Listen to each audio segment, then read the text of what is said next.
Cuando mi yerno le arrojó vino tinto a la cara de mi hija durante la cena de Acción de Gracias y dijo, «Esto es para que aprendas a respetarme», supe que había llegado la hora. Me levanté de la mesa, tomé mi celular e hice una llamada que lo cambiaría todo. No tenía ni idea de quién era yo realmente. Pero antes de continuar, asegúrate de estar suscrito al canal y escribe en los comentarios. ¿Desde dónde estás viendo este video? Nos encanta saber hasta dónde están llegando nuestras historias. Mi nombre es Carmen Ortega. Tengo 60 años y vivo en un departamento sencillo en la Ciudad de México. Mis vecinos probablemente me ven como una jubilada común, que cuida las plantas en el balcón y camina todas las mañanas en el parque. No están equivocados. Pero hay partes de mi vida que nunca he compartido con nadie, ni siquiera con mi hija Sofía. Hacía 6 meses que no veía a Sofía. 6 meses desde que se casó con Roberto Garza y se mudó a ese fraccionamiento de lujo en Bosque Real. Al principio pensé que era normal. Los recién casados necesitan espacio, tiempo para construir su vida. Pero las llamadas se volvieron más raras. Las visitas dejaron de existir y cuando intentaba agendar algo, siempre había una excusa. La invitación para la cena de Acción de Gracias llegó por correo electrónico. Ni siquiera fue de Sofía. Fue de la secretaria de Roberto. Un correo formal, frío, con fecha y hora marcadas, como si yo fuera a una reunión de negocios. Pensé en rechazarla, pero la nostalgia por mi hija era más grande que el orgullo. Aquel jueves conduje hasta el fraccionamiento privado donde vivían. Pasé por 3 casetas de vigilancia, seguridad armada, cámaras en cada esquina. La casa en sí era enorme. Vidrio, mármol, piscina infinita con vista al jardín. El tipo de lugar que aparece en revistas de decoración. Roberto abrió la puerta. Alto, guapo, traje caro aunque fuera día festivo. Me miró con esa sonrisa educada de quien está cumpliendo un protocolo. «Carmen, qué bueno que lograste llegar. El tráfico debió haber estado terrible viniendo desde Iztapalapa». No era exactamente un insulto, pero la forma en que lo dijo cargaba algo. Un juicio sutil sobre dónde vivía, sobre quién era yo. Sofía apareció detrás de él. Mi corazón se estrujó. Había adelgazado demasiado. Su rostro estaba cansado, con ojeras profundas que el maquillaje no lograba ocultar completamente. Pero cuando me vio, su sonrisa fue genuina. «¡Mamá!», me abrazó rápido, como si tuviera miedo de demostrar demasiada emoción. Sentí lo delgada que estaba en mis brazos. Mi hija, que siempre fue llena de vida, de energía, parecía estar desapareciendo. La casa por dentro era aún más impresionante. Techos de doble altura, obras de arte en las paredes, muebles que parecían piezas de museo. Todo impecable, frío, más parecido a una galería que a un hogar. En la sala principal estaba Humberto Garza, el padre de Roberto. Un hombre de unos 65 años, cabello canoso perfectamente peinado, Rolex en la muñeca. Esa postura de quien nunca ha sido contradicho en la vida. Estaba al teléfono, gesticulando mientras cerraba algún negocio. Cuando me vio, no colgó. Solo asintió con la cabeza y volvió a la conversación. «No, no acepto menos que eso. O es a mi precio o busca otro inversionista». Colgó y finalmente me miró de verdad. «Carmen, la maestra jubilada, Roberto me contó que dabas clases en una escuela pública. Debe haber sido desafiante». La palabra desafiante salió de su boca como si fuera sinónimo de fracaso. «Fue gratificante», respondí simplemente. Lo gratificante no paga las cuentas, ¿verdad? Pero en fin, cada uno con sus elecciones. La cena se sirvió en una mesa donde cabían 20 personas. Porcelana cara, copas de cristal, vino importado del que Humberto se aseguró de anunciar el precio. 2,000 pesos la botella. «¿Sabes de vino, Carmen?» «Sé lo que me gusta», respondí. «Maestra de escuela pública, imagino que estás más acostumbrada al vino de cartón del supermercado». Él se rió. Roberto se rió con él. Sofía se quedó en silencio, moviendo la comida sin comer. La esposa de Humberto, Mariana, estaba sentada en el otro extremo. Ella no hablaba mucho. Solo sonreía educadamente y estaba de acuerdo con todo lo que decía su marido. Una mujer que hacía mucho tiempo había renunciado a tener voz propia. Durante la comida, Humberto dominó la conversación. Habló sobre sus inversiones, sobre las empresas que había comprado, sobre los políticos que conocía personalmente. Todo era siempre sobre poder, sobre dinero, sobre estar arriba. Sofía quería invertir su dinero en ese proyecto de diseño gráfico, dijo Humberto de repente, cortando la carne. Le dije que lo olvidara. El dinero de verdad no se hace con pasatiempos en Internet. Sofía tragó saliva. Pero investigué bastante, suegro. El mercado está en crecimiento y tengo algunos clientes. ¿Clientes? ¿Llamas a eso clientes? ¿Ganar 8,000 pesos al mes haciendo logotipos para tienditas de barrio? Su voz subió de tono, agresiva. Roberto gana en una semana lo que tú ganas en un año con ese pasatiempo tuyo. Deja de querer jugar a la empresaria y concéntrate en ser una esposa decente. Miré a Roberto, esperando que defendiera a su esposa, pero él solo asintió con la cabeza. Papá tiene razón, amor. Necesitas ser más realista. Vi a mi hija encogerse en la silla. La misma chica que se había graduado con honores en la universidad, que había construido sola un portafolio impresionante, que era talentosa e inteligente. Allí, en esa mesa, era tratada como si fuera nada. Sofía siempre fue muy dedicada a su trabajo, hablé calmadamente. Tiene talento de verdad. Humberto se giró hacia mí con esa sonrisa condescendiente. Carmen, con todo respeto, pasaste la vida ganando sueldo de maestra. No entiendes cómo funciona el dinero de verdad. Deja que los hombres se encarguen de los negocios serios. Sentí la rabia subir, pero respiré hondo. Años de experiencia me enseñaron a tener control. La cena continuó en ese clima tenso. Humberto criticaba todo: la forma en que Sofía se vestía, cuánto gastaba en el supermercado, hasta la cantidad de comida en su plato. Te estás poniendo gorda. Roberto, tu esposa necesita cuidarse mejor. A los hombres les gustan las mujeres bonitas, no las descuidadas. A Sofía le temblaban las manos. Apenas había tocado la comida. Fue entonces cuando sucedió. Sofía se atrevió a discrepar. Humberto había dicho algo sobre que ella necesitaba dejar el trabajo de diseño completamente y dedicarse solo a ser ama de casa. Ella respondió, con la voz baja pero firme, que le gustaba su trabajo, que la hacía feliz. ¿Feliz? Humberto se levantó de la silla. ¿Crees que el matrimonio se trata de ser feliz? Se trata de cumplir tu papel, de respetar a tu marido y a su familia. Lo respeto, suegro, pero también necesito respetarme a mí misma. El rostro de Humberto se puso rojo.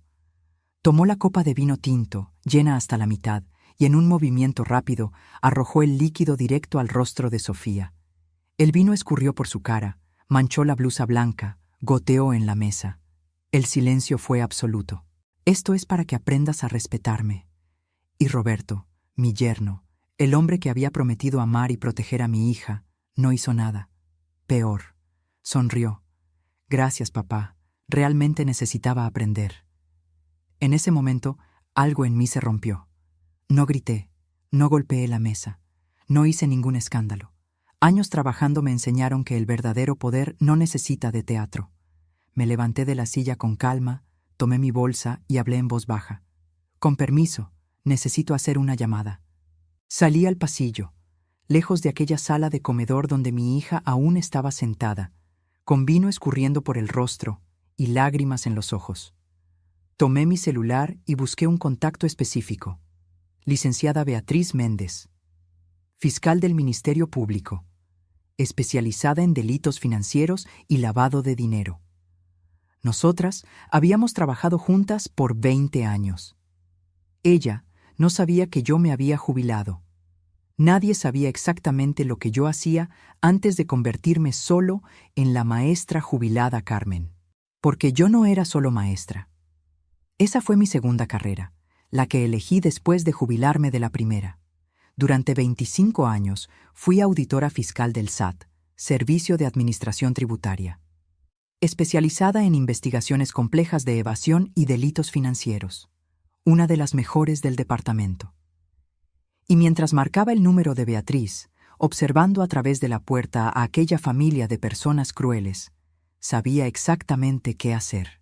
Porque durante la cena, entre los insultos y la arrogancia, Humberto Garza había cometido un error fatal.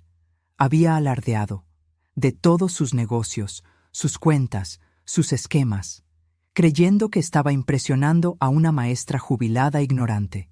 Pero cada palabra que dijo quedó registrada en mi memoria.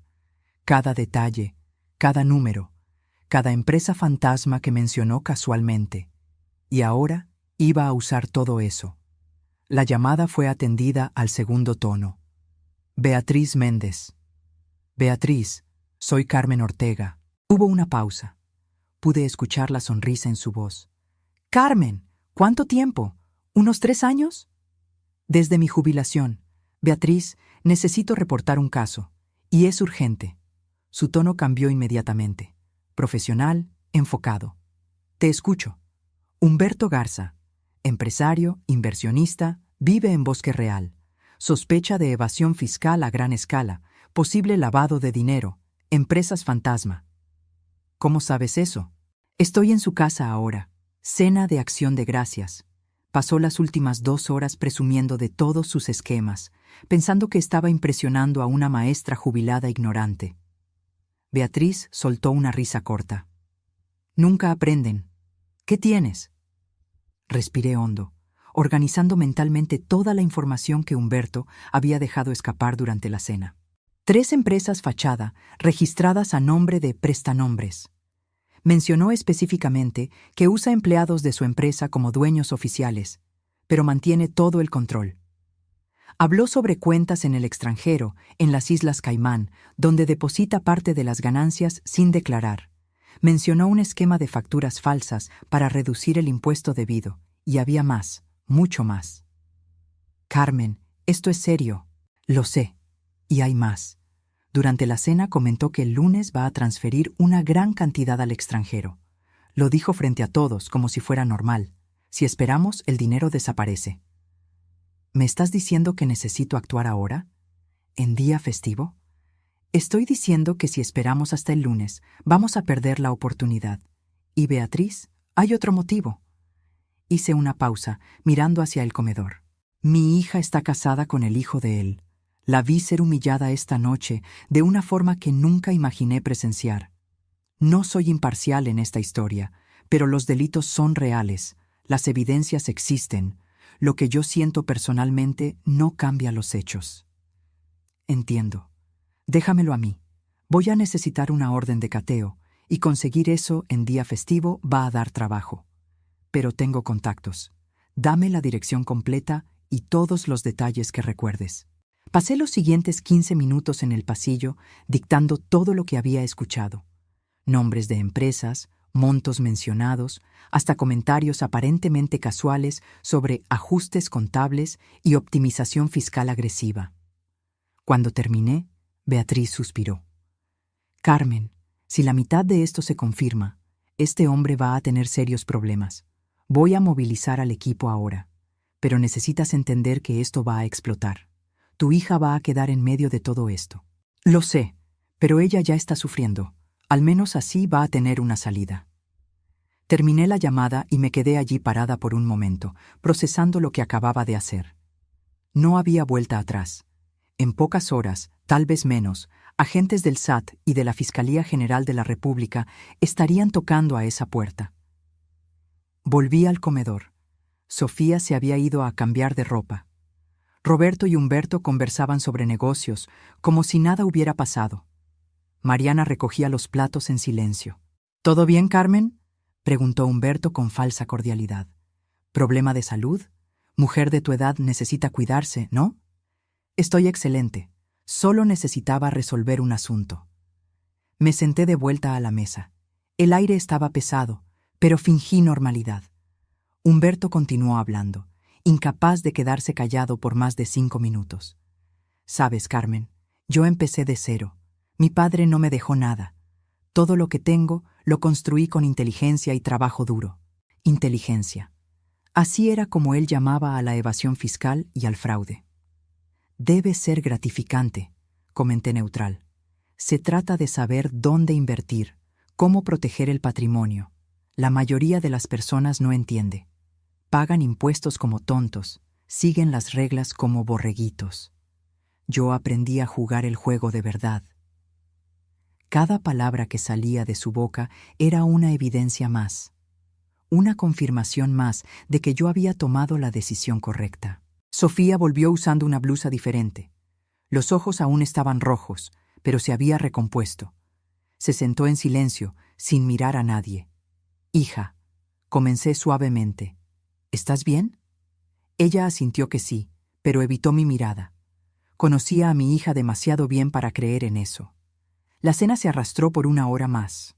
Humberto bebió más vino, se volvió más expansivo, más convencido de su propia grandeza. Roberto lo seguía en todo, asintiendo, riendo de sus chistes, siendo el hijo perfecto. Mariana continuaba invisible, solo cumpliendo su papel de esposa decorativa. Y yo observaba la dinámica de aquella familia, la forma en que se trataban unos a otros, la crueldad casual disfrazada de normalidad. A las 10 de la noche, agradecí por la cena y dije que necesitaba irme. «¿Ya? El tráfico está tranquilo ahora. Pero entiendo, debes estar cansada. La edad pesa, ¿no?», comentó Humberto. «Realmente estoy cansada». Estuve de acuerdo, tomando mi bolsa. Sofía me acompañó hasta la puerta. En el pasillo, lejos de los otros, tomé sus manos. «Mamá, siento mucho lo de esta noche. No sabía que iba a ser así». «Hija, esto no es tu culpa, nunca lo fue. Me siento atrapada. No sé cómo salir de esto». Miré sus ojos, viendo a la misma niña que crié sola después de que su padre nos abandonara. La niña fuerte que siempre fue, ahora rota por dentro. A veces la salida aparece cuando menos lo esperamos. Confía en mí. Me abrazó fuerte. Sentí sus lágrimas mojando mi hombro. «Te quiero, mamá». «Yo también te quiero, más que a nada». Subí al auto y conduje de regreso a mi departamento. El camino era largo, casi 1 hora en el tráfico de la noche. Usé ese tiempo para pensar, para tener certeza de lo que había hecho. No era venganza. Podría decir que era justicia, pero sería mentira decir que no había nada personal en ello. Era protección. Era hacer lo que tenía que hacerse para sacar a mi hija de ese lugar tóxico. Llegué a casa cerca de las 11. Mi departamento simple de 2 recámaras nunca había parecido tan acogedor. Me cambié de ropa, hice un té y me senté en el balcón. Mi celular sonó a las 12:30. «Carmen, aquí Beatriz. Conseguimos la orden. El operativo comienza a las 6 de la mañana. Equipo completo. SAT, Fiscalía, todo coordinado». «¿Tan rápido?». Cuando expliqué la urgencia y el riesgo de fuga de capitales, el juez firmó al momento. «Además, tu nombre aún tiene peso. Cuando dije que la denuncia venía de ti, eso aceleró todo. Sentí una opresión en el pecho. Responsabilidad. Miedo de haber exagerado, de haber dejado que las emociones nublaran el juicio. Beatriz, necesito saber, ¿crees que estoy haciendo esto por los motivos correctos? Carmen, en los 20 años que trabajamos juntas, nunca, ni una sola vez, hiciste una denuncia sin fundamento. Si tú dices que hay delito, hay delito. Los motivos personales no invalidan las evidencias. Gracias. Solo una cosa más. Necesitas estar preparada. Esto se va a convertir en noticia. Empresario de alto perfil, operativo en día festivo. Los medios van a estar encima, y tu hija va a quedar expuesta. Lo sé, pero ella ya está sufriendo. Al menos así va a tener una salida. Colgué y me fui a la cama, pero no logré dormir. Me quedé mirando al techo, pensando en todo lo que podría salir mal, en todas las consecuencias. A las 6 de la mañana, mi teléfono sonó nuevamente. «Estamos entrando ahora». La voz de Beatriz era seria, profesional. Podía escuchar voces de fondo, movimiento, el sonido de autos. «¿Cómo está yendo?» «Están en shock. Humberto intentó llamar a su abogado, pero ya confiscamos los celulares. Estamos asegurando computadoras, documentos, todo. Carmen, lo que me pasaste estaba exacto. Ya encontramos evidencias preliminares de todo. ¿Y mi hija? Está asustada, pero colaborando. Le explicamos que ella no es objetivo de la investigación, pero vamos a necesitar su declaración eventualmente. Respiré hondo. Está bien, ella va a cooperar. Pasé el resto de la mañana del viernes en estado de alerta. Quería llamar a Sofía, pero sabía que no podía interferir. Tenía que dejar que el proceso siguiera su curso. A las 2 de la tarde, Sofía tocó mi timbre. Abrí la puerta y ella prácticamente cayó en mis brazos, llorando. «Mamá, ¿fuiste tú? La policía invadió la casa. Se llevaron a Humberto, aseguraron todo. Dijeron que alguien hizo una denuncia. ¿Fuiste tú?» La llevé adentro. Me senté en el sofá a su lado. Fui yo. Ella me miró fijamente, con los ojos muy abiertos. ¿Cómo? ¿Por qué? Porque pasé 25 años de mi vida investigando delitos financieros para el SAT. Antes de ser maestra, eso era lo que hacía. Y ayer, durante esa cena, Humberto confesó varios delitos en mi cara, creyendo que yo era demasiado tonta para entender. Sofía se quedó en silencio por un largo tiempo, procesando. Nunca me lo contaste. Lo sé. Cuando me jubilé, quise una vida diferente. Quise ser solo tu madre, sin todo el equipaje de mi carrera. Estudié pedagogía, me hice maestra, construí una nueva identidad. Pero el conocimiento no desaparece. Y cuando vi a ese hombre arrojar vino en tu cara, cuando vi a mi yerno reírse de eso, supe que tenía que actuar. Ella comenzó a llorar de nuevo. Roberto está furioso. Dijo que destruiste a su familia, que era todo mentira, persecución. No es mentira, y Sofía, necesitas decidir, quedarte a su lado o protegerte. No sé si puedo dejarlo. Tomé sus manos. Puedes. Eres más fuerte de lo que piensas, pero la decisión es tuya. Yo te voy a apoyar, no importa lo que elijas. Sofía se quedó en mi departamento ese viernes. No regresó a casa. Roberto llamó 17 veces, pero ella no contestó ninguna. Por la noche, sentadas en mi pequeña sala, finalmente comenzó a hablar. De verdad, sin filtros, sin intentar suavizar. Empezó despacio, mamá. Al principio era solo una bromita aquí, un comentario allá. Yo pensaba que era forma de ser de familia rica, ese humor ácido, ¿sabes? Pensé que me acostumbraría. Ella enrollaba una servilleta en las manos mientras hablaba, con los ojos fijos en algún punto distante. Después de la boda, empeoró. Humberto empezó a opinar sobre todo. Mi ropa, mi cabello, mi trabajo. Siempre lo hacía parecer que era por mi bien, que me estaba ayudando a mejorar. Roberto estaba de acuerdo con todo. Y nunca me lo contaste. Tenía vergüenza. Vergüenza de admitir que había tomado la elección equivocada. Tú me habías advertido sobre casarme tan rápido, ¿recuerdas? Pero yo estaba enamorada. Creí que el amor bastaba. Serví té para las 2. Afuera, la ciudad seguía su ritmo normal de viernes por la noche. Aquí dentro, el mundo de mi hija se estaba desmoronando. El trabajo de diseño fue lo primero que intenté mantener solo mío. Era la única parte de mi vida donde yo todavía era yo. Pero ellos fueron minando eso también, diciendo que era pérdida de tiempo, que debería enfocarme en ser esposa, en cuidar la casa. La casa que tiene empleada de tiempo completo, comenté. Exacto, yo no tenía nada que hacer. Me quedaba el día entero en esa mansión vacía, esperando que Roberto regresara del trabajo, y cuando regresaba, solo quería saber si yo había hecho algo que pudiera desagradar a su padre. Ella pausó, bebió un sorbo de té. Esta noche no fue la primera vez que alguien me arrojó algo. Sentí mi estómago revolverse. ¿Qué? El mes pasado, Humberto arrojó un plato de comida en mi dirección porque yo había sazonado mal. No me dio. Se rompió en la pared detrás de mí. Roberto dijo que yo había provocado, que sabía que su padre era exigente con la comida. Respiré hondo, controlando la rabia que estaba creciendo dentro de mí. ¿Por qué no me contaste? Porque tenía miedo de que hicieras exactamente lo que hiciste. Y yo creía que me lo merecía, de alguna forma. Ellos me convencieron de que yo era el problema, que yo era muy sensible, muy dramática, que no sabía comportarme en una familia de verdad. Eso es manipulación, Sofía. Es abuso. Lo sé ahora. Pero cuando estás dentro, cuando escuchas lo mismo todos los días, empiezas a creerlo. Pasamos la noche conversando. Ella desahogó 3 años de matrimonio que había guardado solo para sí misma. Las humillaciones constantes, el control sobre cada centavo que gastaba, las críticas diarias sobre su apariencia y capacidad. El sábado por la mañana, Beatriz me llamó. Carmen, necesito actualizarte. El operativo fue más grande de lo que imaginábamos. Encontramos evidencias de evasión sistemática de hace al menos 8 años.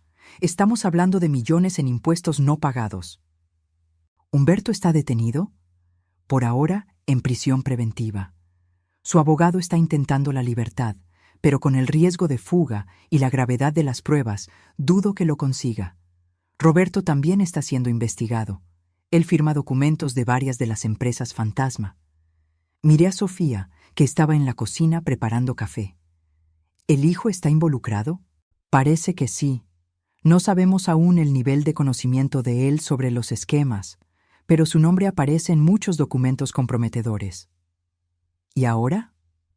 Ahora comienza la parte burocrática: peritaje contable, análisis de documentos, interrogatorio de testigos.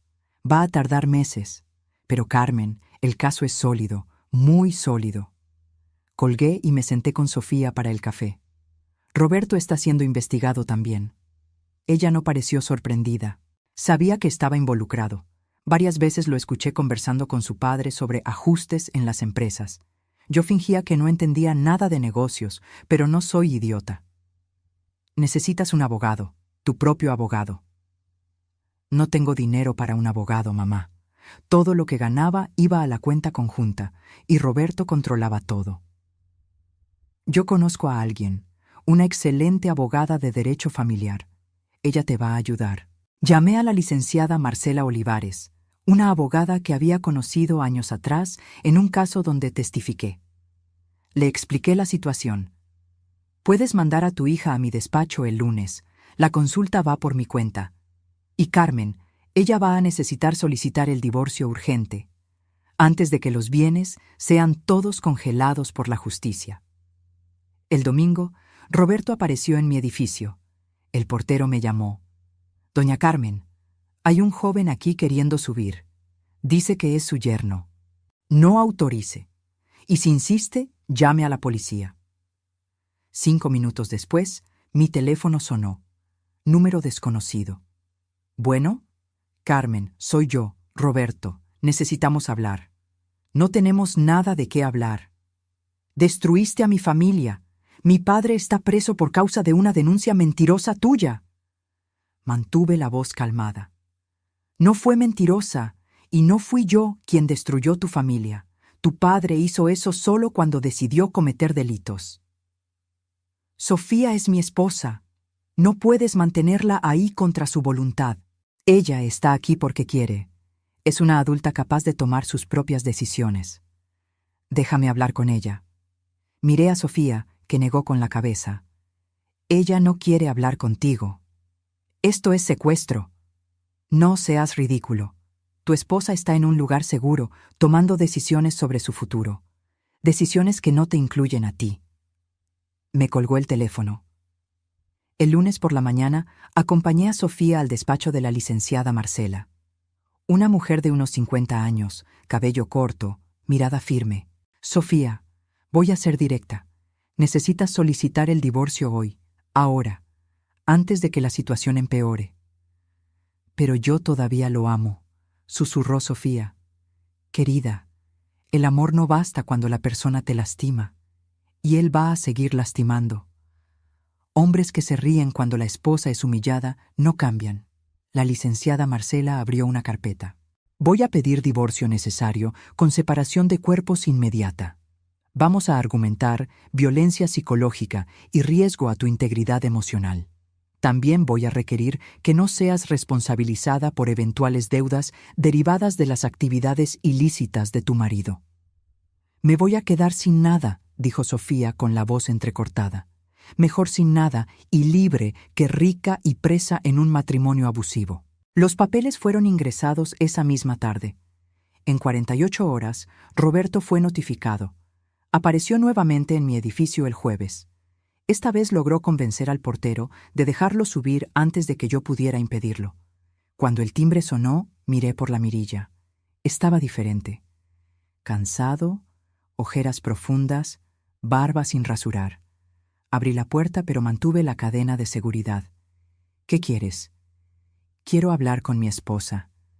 Tu futura ex-esposa. Se pasó la mano por el rostro. Carmen, por favor. Sé que arruiné todo. Sé que fui un pésimo marido, pero amo a Sofía, de verdad. Tienes una manera muy extraña de demostrar amor. Mi padre está preso. Probablemente va a ser condenado. Yo puedo ser indiciado también. Mi vida entera se está desmoronando. Yo solo quería decirle que lo siento mucho. Había algo genuino en su voz, algo roto. 1 minuto, y solo porque ella acepte escucharte, no significa que cambie algo. Sofía estaba en la recámara de huéspedes. Fui hasta allá. Roberto está aquí, quiere hablar contigo. Se puso pálida. No sé si puedo. No es necesario. Puedo echarlo. No, yo creo que necesito escuchar. Necesito tener certeza. Fue hasta la puerta. Yo me quedé cerca, lista para intervenir si era necesario. Hola, dijo Roberto en voz baja. Hola, Sofía, lo siento mucho. Por todo, por haber sido cobarde, por haber dejado que mi padre te tratara de esa forma, por haberme reído cuando te arrojó el vino. No tengo excusa. No, no tienes. Fui criado creyendo que eso era normal, que el hombre tenía que ser duro, que mostrar fuerza era disminuir a los otros. Mi padre me enseñó eso toda la vida. Eres un adulto, Roberto. Podías haber elegido diferente. Lo sé, y elegí mal. Todas las veces. Respiró hondo. No te estoy pidiendo que vuelvas. Sé que no lo merezco. Solo quería que supieras que la culpa no fue tuya. Nunca lo fue. Eres increíble, talentosa, fuerte. Y yo intenté borrar eso, porque tenía miedo de que te dieras cuenta de que merecías algo mejor. Sofía estaba llorando. ¿Por qué no me defendiste? ¿Ni una vez? Porque soy débil, y porque tenía miedo de perder la aprobación de mi padre, lo cual es patético, lo sé, pero es la verdad. ¿No me vas a pedir que retire el divorcio? No, mereces ser feliz, y claramente no va a ser conmigo. Dio un paso atrás. Solo una cosa más. Tu madre, ella hizo lo correcto, denunciando a mi padre. Yo estaba enojado, pero ahora entiendo. Él necesitaba ser detenido. Y si no hubieras salido cuando saliste, yo iba a terminar volviéndome igual a él. Roberto se fue. Sofía se derrumbó en el sofá, sollozando. Me senté a su lado, le pasé el brazo por los hombros. Al menos fue honesto al final. No cambia nada, mamá. No borra todo lo que pasó. No lo borra, pero tal vez te dé algún tipo de cierre. Apoyó la cabeza en mi hombro. ¿Cómo sabías? ¿Que era tan grave? Porque pasé 25 años viendo hombres como Humberto. Hombres que creen que las reglas no aplican para ellos, que tratan a otras personas como objetos. Y cada vez, sin excepción, había delitos escondidos detrás de la fachada de éxito. ¿Crees que tomé la decisión correcta, pidiendo el divorcio? Creo que hiciste la única elección posible si quieres vivir una vida de verdad. Una vida donde seas respetada, donde tu trabajo tenga valor, donde no necesites pedir permiso para existir. Se quedó en silencio por un largo tiempo. Voy a empezar de cero, sin dinero, sin casa, sin nada. Te tienes a ti misma, y eso es todo lo que necesitas. Los meses siguientes fueron una montaña rusa. La investigación contra Humberto Garza se expandió. El SAT descubrió un esquema aún mayor de lo esperado, involucrando no solo evasión, sino también corrupción de funcionarios y uso de empresas fantasma para lavar dinero de origen dudoso. Los medios cubrieron todo intensamente. Empresario de lujo comandaba esquema millonario de fraude, decían los titulares. Fotos de Humberto siendo esposado, aparecían en todos los periódicos. Mi nombre nunca fue divulgado públicamente como la persona que hizo la denuncia inicial. Beatriz y el equipo del SAT mantuvieron eso en secreto, protegiendo mi identidad. Pero en el círculo social de los Garza todos sabían, y todos tenían opinión.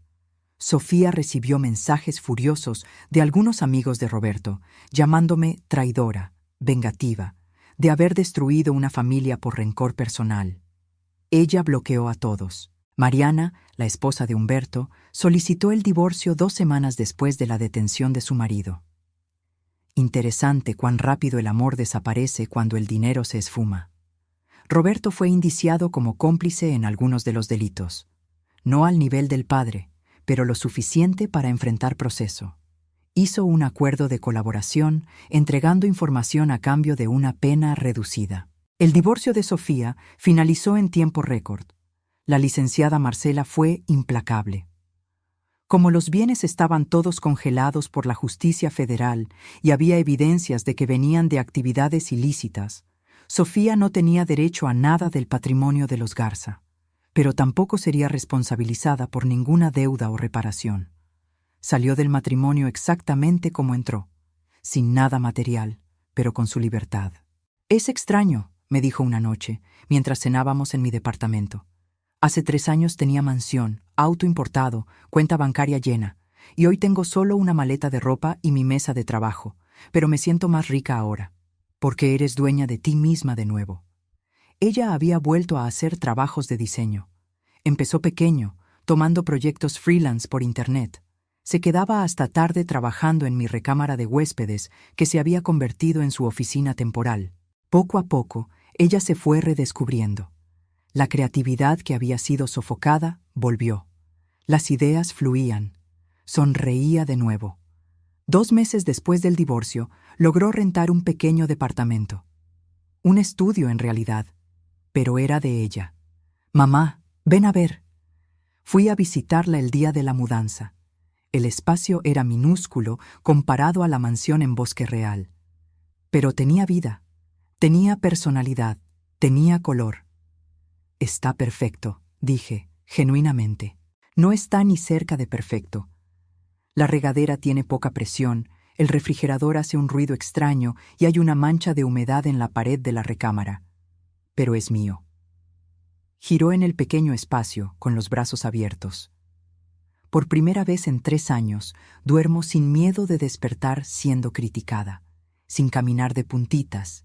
Puedo comer lo que quiera, a la hora que quiera, sin nadie comentando sobre mi peso o mi gasto en el supermercado. La ayudé a organizar las pocas cosas que tenía. Una cama sencilla, una mesita para la computadora, algo de ropa, muy diferente del closet inmenso de la mansión. «¿Lo extrañas?», pregunté. «¿La vida de lujo?», pensó por un momento. «Extraño no tener que preocuparme por el dinero, poder comprar algo sin calcular si va a sobrar para la renta, pero no extraño la vida, porque aquello no era lujo, era prisión. Prisión dorada, pero prisión». El juicio de Humberto comenzó en septiembre. 6 meses después de aquella fatídica noche de Acción de Gracias, fui llamada a declarar, no como víctima, sino como testigo técnico. La fiscalía quería que yo explicara al jurado cómo identifiqué los delitos a partir de las conversaciones de la cena. Entré al Tribunal Federal usando un traje sastre sencillo. Humberto estaba sentado en la mesa de la defensa, pareciendo haber envejecido 10 años en 6 meses. Cuando me vio, su rostro se contorsionó en una expresión de odio puro. Su abogado intentó descalificarme. «Señora Ortega, ¿no es verdad que usted tiene motivaciones personales contra mi cliente? ¿Que su hija se divorció del hijo de él?» «Es verdad que mi hija se divorció, pero eso no altera los hechos técnicos del caso». «¿Usted no cree conveniente que haya descubierto esos supuestos delitos justamente después de un desacuerdo familiar?» Respiré hondo, manteniendo la calma que años de experiencia me enseñaron. No hubo desacuerdo. Hubo agresión. Su pregunta implica que inventé evidencias por venganza personal.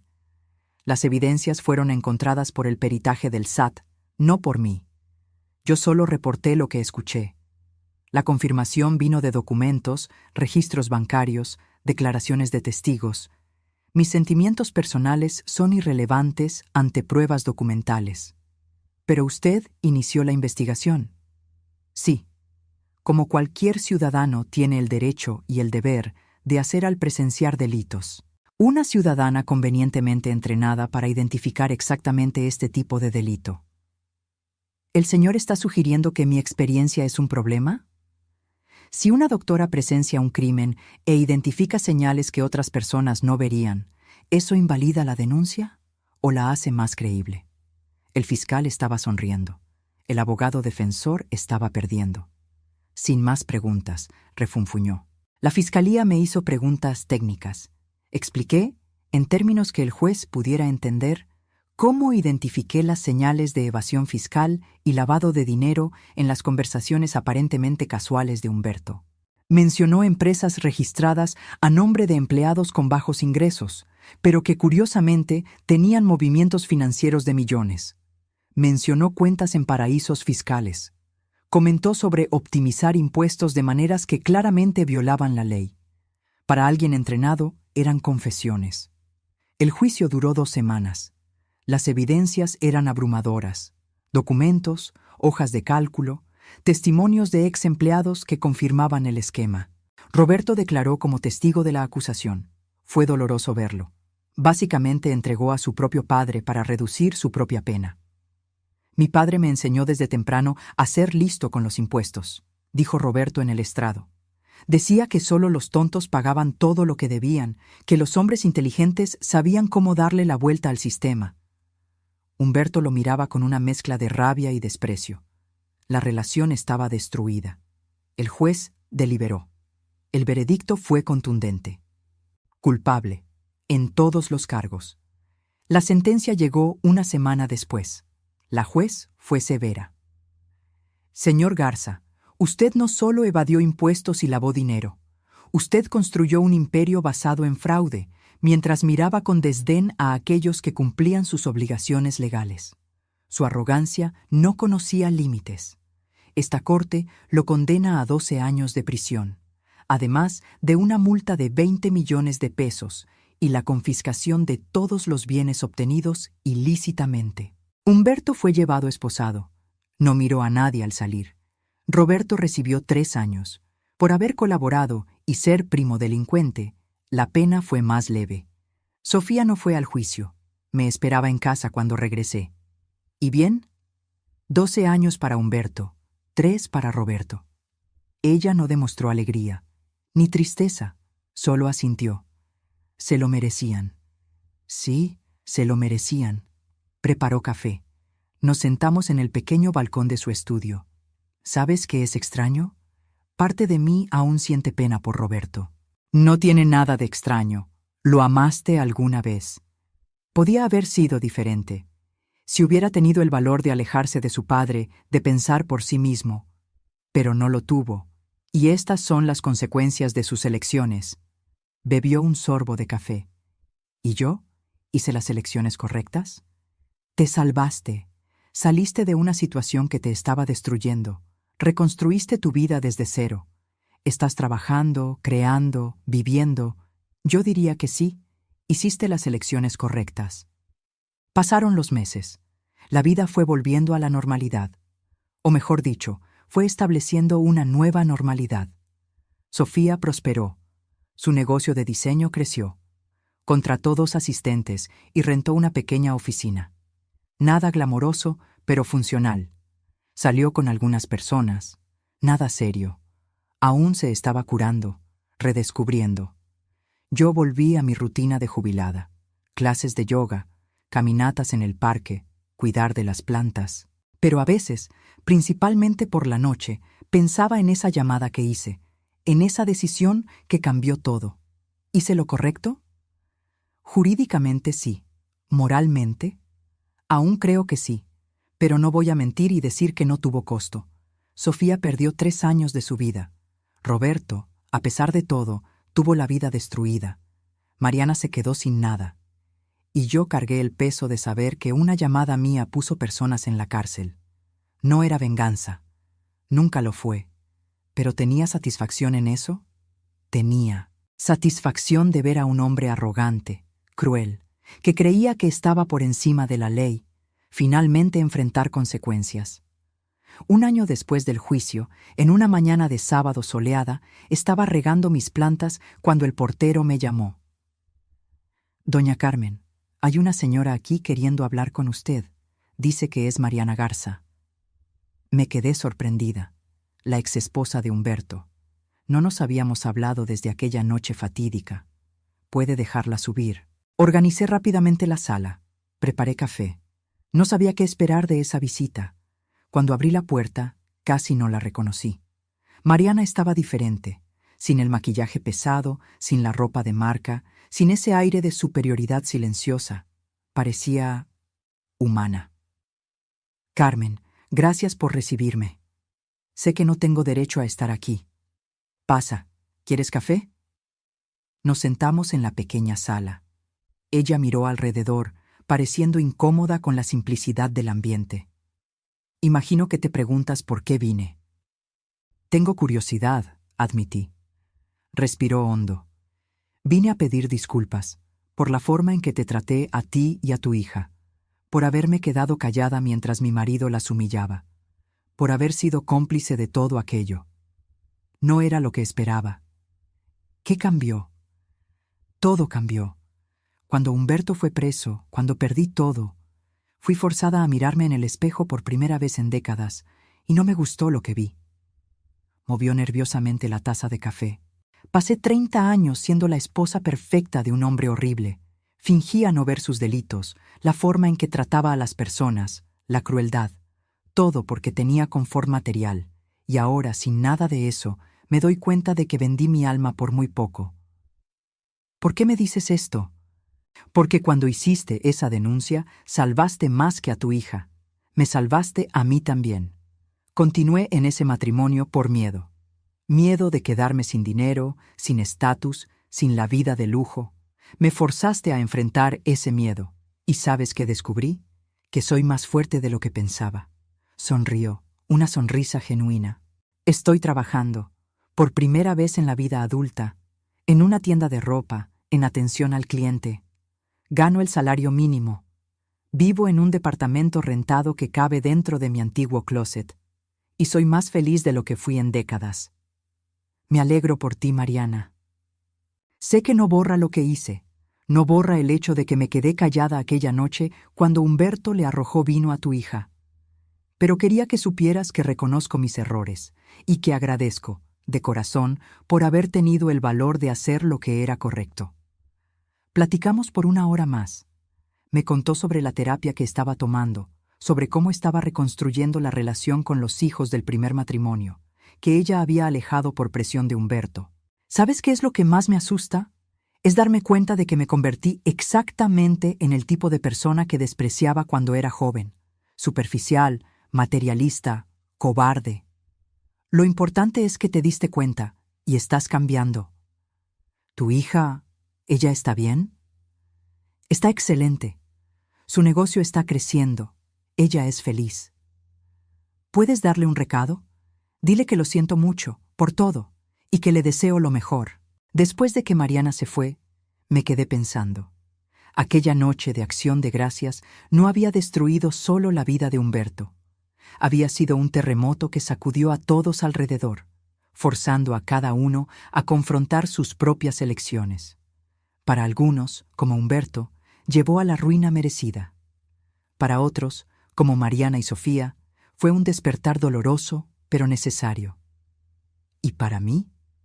Me hizo cuestionar hasta dónde llega nuestra responsabilidad cuando presenciamos injusticias. Al mes siguiente, recibí una carta. Era de Roberto, desde la prisión. Debatí conmigo misma si debería abrirla. Sofía ya lo había superado, seguido adelante. ¿Sería justo reabrir viejas heridas? Decidí leerla. Curiosidad, tal vez. Estimada Carmen, escribo esta carta sabiendo que probablemente no merece leerla, mucho menos responder. Pero necesito poner algunos pensamientos en papel. Pasé el último año en prisión teniendo mucho tiempo para pensar sobre quién fui, las elecciones que tomé, el hombre en el que me convertí. Y llegué a una conclusión dolorosa. Mi padre me crió para ser igual a él. Arrogante, cruel, creyendo que las reglas eran para los otros. Maltraté a Sofía, dejé que mi padre la humillara. Me reí cuando fue agredida, y durante todo ese tiempo creí que estaba siendo un buen hijo, un hombre fuerte. No lo estaba. Era un cobarde. Usted hizo lo que yo debería haber hecho. Protegió a Sofía. La diferencia es que usted tuvo valor, y yo no. No estoy pidiendo perdón. No lo merezco. Y no espero que Sofía algún día me mire sin sentir rabia o decepción. Pero quería que supiera que entiendo ahora. Lo que usted hizo no fue venganza, fue justicia, fue amor de madre, fue ser la persona que yo debería haber sido para mi esposa. Cuando salga de aquí, en 2 años y medio, voy a ser diferente, o al menos voy a intentarlo, porque no quiero ser mi padre, no quiero ser el hombre que fui. Gracias por haber salvado a Sofía de mí. Roberto. Guardé la carta. No se la mostré a Sofía. Aquello era de él, no de ella. Si él realmente cambiara, el tiempo lo mostraría. 2 años pasaron desde aquella noche. Sofía ahora tenía una oficina propia con 6 empleados. Su empresa de diseño estaba creciendo consistentemente. Incluso había ganado un premio regional de creatividad. Estaba saliendo con alguien, un profesor de historia, divorciado, padre de una niña de 7 años, alguien gentil que la trataba como igual. Él es tan diferente a Roberto, mamá. Cuando tengo una opinión, él escucha. Cuando hago algo creativo, se enorgullece. Cuando me equivoco, no me hace menos. Es así como debería ser desde el principio. Lo sé ahora, pero tuve que pasar por el infierno para aprender. En una tarde de domingo, estábamos comiendo en mi departamento cuando me hizo una pregunta inesperada. «Mamá, ¿te arrepientes de haber hecho esa denuncia?» Pensé cuidadosamente antes de responder. Arrepentirme, no, pero a veces me pregunto si había otra forma, una forma menos explosiva. No la había. Yo ya estaba rota por dentro. Unos meses más y no sé si hubiera tenido fuerzas para salir. Tomó mi mano. Me salvaste. Y no fue solo de la situación abusiva. Me salvaste de mí misma, de aceptar una vida que no era mía, de desaparecer completamente dentro de ese matrimonio. Eres fuerte. Habrías encontrado una salida eventualmente. Tal vez, o tal vez no, pero gracias a ti no necesité averiguarlo. Esa noche, sola en mi departamento, pensé en toda la jornada, de la jubilada silenciosa que yo había elegido ser, a la mujer que hizo una llamada que cambió vidas. Pensé en Humberto, cumpliendo condena en prisión federal, en Roberto, intentando reconstruirse, en Mariana, finalmente dueña de su propia vida, en Sofía, floreciendo. Y pensé en mí, en la Carmen que fue agente del SAT por 25 años, que después se volvió maestra, que entonces volvió a usar sus habilidades cuando fue necesario. No me arrepiento. Haría todo de nuevo sin dudar, porque al final no se trataba de castigar a Humberto o Roberto, se trataba de proteger a mi hija, y cualquier madre que valga el nombre haría lo mismo. El sistema judicial funcionó, los delitos fueron castigados, las víctimas se recuperaron, la justicia, imperfecta como siempre es, se hizo, y yo volví a ser solo Carmen, la mujer que riega plantas en el balcón, que hace caminatas en el parque, que cena con la hija los domingos. Pero ahora, cuando miro en el espejo, veo no solo a la jubilada tranquila, veo también a la mujer que cuando fue necesario se levantó y luchó. Y eso, descubrí, hace toda la diferencia. 3 años después de aquella noche fatídica, la vida había establecido un ritmo nuevo y saludable. Era un martes común cuando Beatriz me llamó. «Carmen, hay novedades sobre el caso Garza». Creí que ya estaba cerrado. El proceso penal sí, pero el SAT concluyó la auditoría completa. El monto total evadido fue aún mayor de lo que estimamos inicialmente, más de 150 millones de pesos a lo largo de 12 años. Silbé bajo. Humberto estaba ocupado. Y hay más. Encontramos evidencias de que pagó sobornos a inspectores de la alcaldía para aprobar construcciones irregulares. Eso generó procesos administrativos separados. Varias obras suyas están siendo clausuradas retroactivamente. Bueno saber que sigue pagando por lo que hizo. Carmen, hay algo que necesitamos discutir. Hacienda va a pagar recompensa por tu reporte. Es protocolo en casos de recuperación de valores evadidos. Tienes derecho a un porcentaje. Me quedé en silencio por un momento.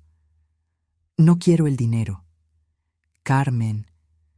Beatriz, no hice aquello por dinero. Lo hice para proteger a mi hija. Aceptar pago volvería todo sucio. Dónalo a algún programa social, para educación, qué sé yo. Pero no quiero. ¿Estás segura? Estamos hablando de una cantidad significativa. Estoy completamente segura. Después de la llamada, me quedé pensando. El dinero nunca fue la motivación. Nunca lo sería. Sofía estaba prosperando de formas que iban más allá de lo profesional. Había subido un poco de peso, en el buen sentido, vuelto a un peso saludable. La sonrisa era frecuente y genuina. La relación con Bruno, el profesor, iba en serio. Vivían juntos hacía 6 meses.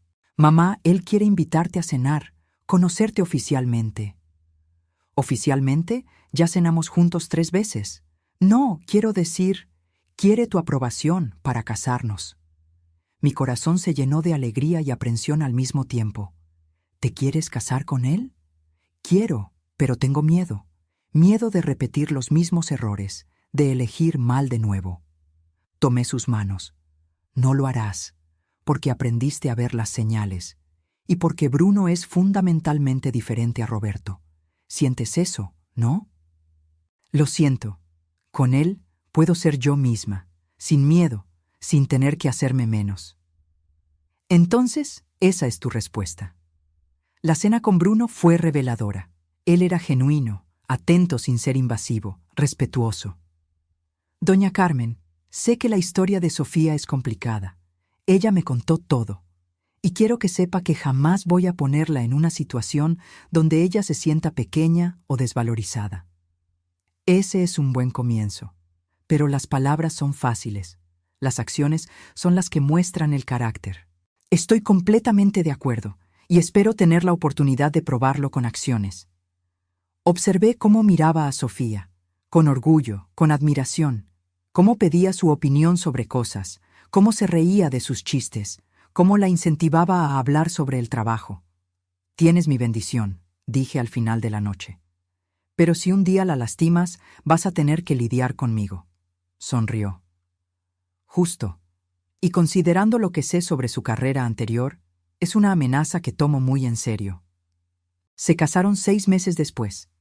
Ceremonia pequeña, solo familia cercana y amigos. En el jardín de una hacienda alquilada, simple y bonita. Ver a Sofía en el vestido de novia, radiante, feliz de verdad, fue uno de los momentos más gratificantes de mi vida. ¿Estás bien, mamá?, preguntó antes de entrar. Estoy perfecta, hija. Tú estás perfecta. Gracias, por todo, por salvarme, por apoyarme, por nunca desistir de mí. Siempre, mi querida, siempre. La vida siguió su curso tranquilo. Me convertí en abuela de cariño de la hija de Bruno, una niña adorable de 8 años que me llamaba Abuelita Carmen. Humberto continuaba preso. Aún tenía 7 años por delante.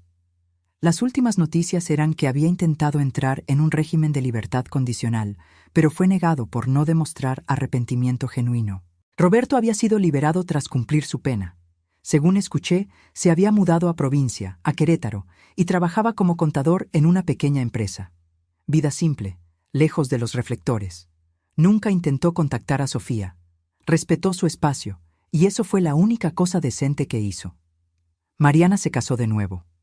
Con un profesor jubilado que conoció en el grupo de terapia.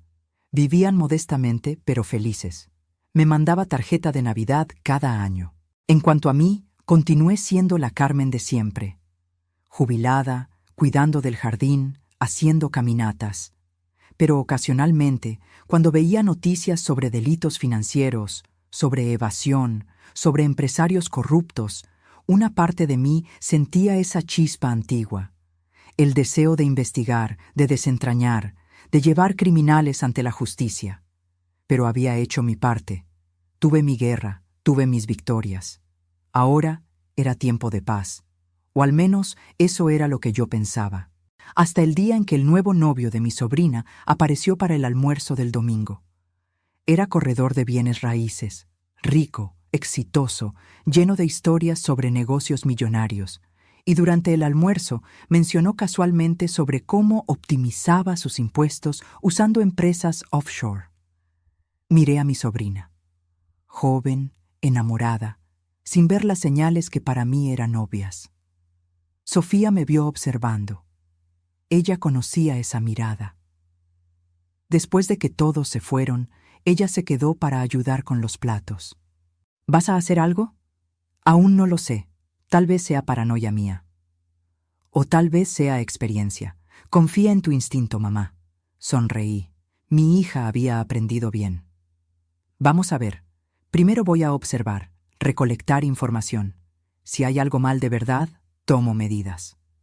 ¿Y si las hay? Entonces hago lo que siempre hice. Protejo a mi familia. Porque al final de eso se trataba. No de venganza, no de castigo, de protección, de usar el conocimiento y las habilidades que tenía para garantizar que las personas que yo amaba no fueran destruidas por hombres que creían que estaban por encima de la ley. Humberto Garza había aprendido esa lección de la manera más difícil, y si era necesario, otros aprenderían también. Pero por ahora era solo una vieja jubilada, regando sus plantas, viviendo su vida tranquila, con un teléfono lleno de contactos útiles y una memoria afilada para detalles incriminadores. Solo esperando, observando, lista para actuar si el momento lo exigía, porque los depredadores siempre existirán. Hombres arrogantes que creen que pueden maltratar, robar, engañar sin consecuencias. Pero mientras yo esté cerca, mientras tenga fuerzas, voy a asegurar que al menos algunos de ellos enfrenten la justicia que merecen. No por heroísmo, no por vendetta, simplemente porque es lo correcto. Pasé las semanas siguientes discretamente investigando al nuevo novio de mi sobrina, Lucas. No fue difícil. A las personas arrogantes les encanta presumir, y Lucas no era la excepción. En sus redes sociales, fotos de autos importados, viajes internacionales, restaurantes caros. Todo ostentación. Para un corredor que, según investigación básica, había abierto la empresa hacía solo 3 años. Comencé a hacer preguntas sutiles. Durante comidas familiares, yo lo dejaba hablar. Y él hablaba mucho. El secreto es diversificar las inversiones a nombre de terceros. Así, el fisco no puede rastrear todo.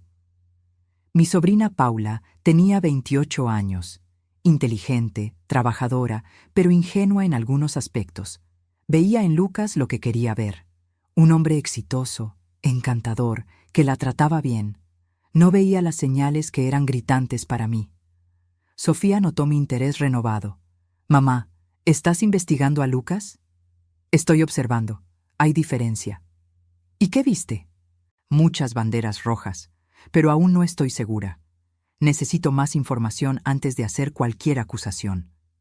Paula está enamorada. Lo sé. Por eso necesito estar segura.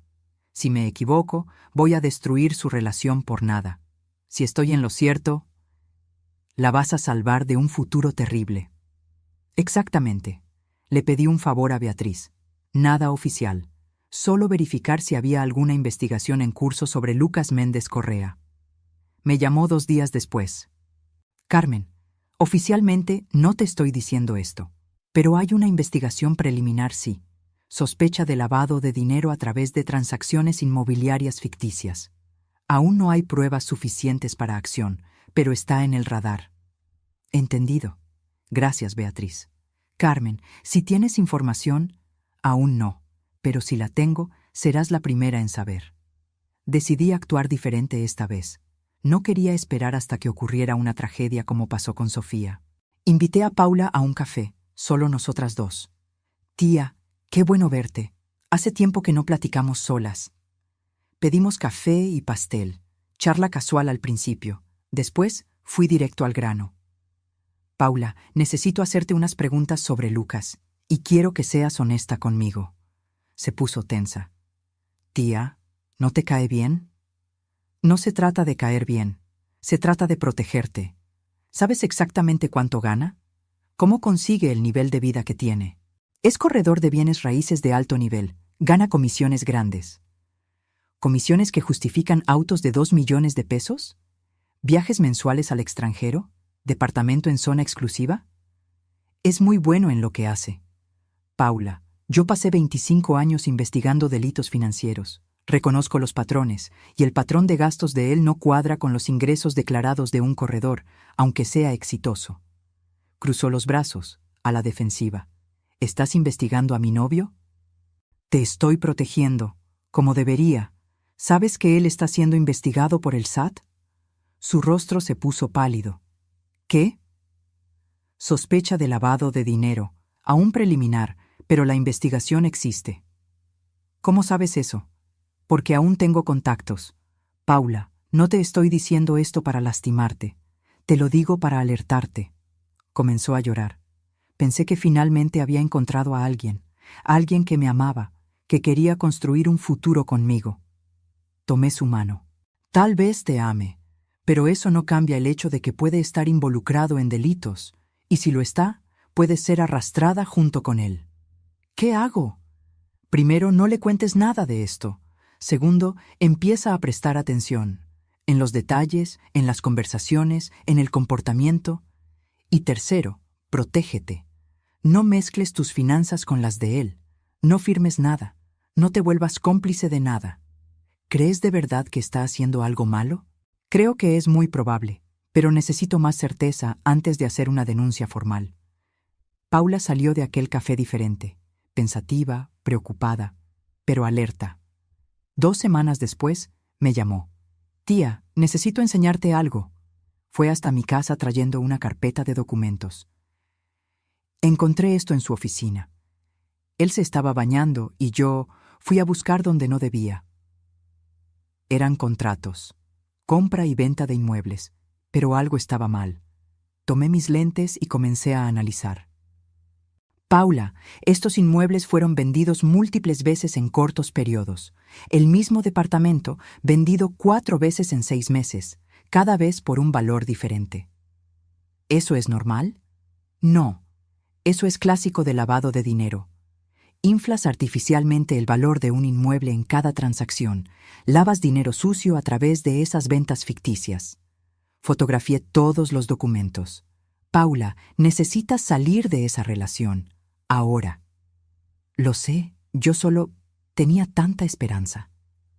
La esperanza no paga abogado cuando la fiscalía toca a la puerta. Terminó con Lucas esa semana. Él no lo tomó bien. Llamó, mandó mensajes, apareció en su trabajo. Tuve que intervenir.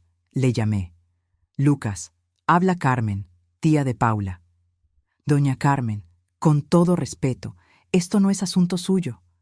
Se vuelve asunto mío cuando no aceptas un no. Paula terminó contigo. Respeta su decisión. ¿O qué? ¿Qué va a hacer usted? Vas a descubrirlo si no dejas de acosarla. Se rió. Usted no me asusta.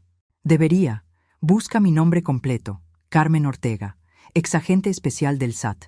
25 años de carrera investigando exactamente el tipo de delito que estás cometiendo. Silencio del otro lado. Así es. Y tengo copias de documentos muy interesantes que Paula encontró. Documentos que muestran un patrón claro de lavado de dinero a través de transacciones inmobiliarias ficticias. Usted no tiene nada. Tengo contratos de compra y venta del mismo inmueble 4 veces en 6 meses, con plusvalía artificial en cada transacción. Tengo nombres de prestanombres. Tengo fechas, montos, todo documentado. Escuché su respiración acelerarse. Entonces, aquí está el trato. Dejas a mi sobrina en paz, no llamas, no mandas mensajes, no apareces en su trabajo, no existes más en su vida. Y yo guardo esos documentos en el cajón. Eso es chantaje. No, eso es protección familiar. La denuncia va a ocurrir de cualquier forma, Lucas. El SAT ya te tiene en la mira. Esa investigación va a suceder con o sin mi ayuda. Solo te estoy ofreciendo la oportunidad de no añadir acoso a tu historial criminal. Está bien, está bien. No la voy a buscar más. Excelente. ¿Y Lucas? Si descubro que incumpliste este acuerdo, esos documentos van directo a la fiscalía. ¿Entendido? Entendido. Colgué.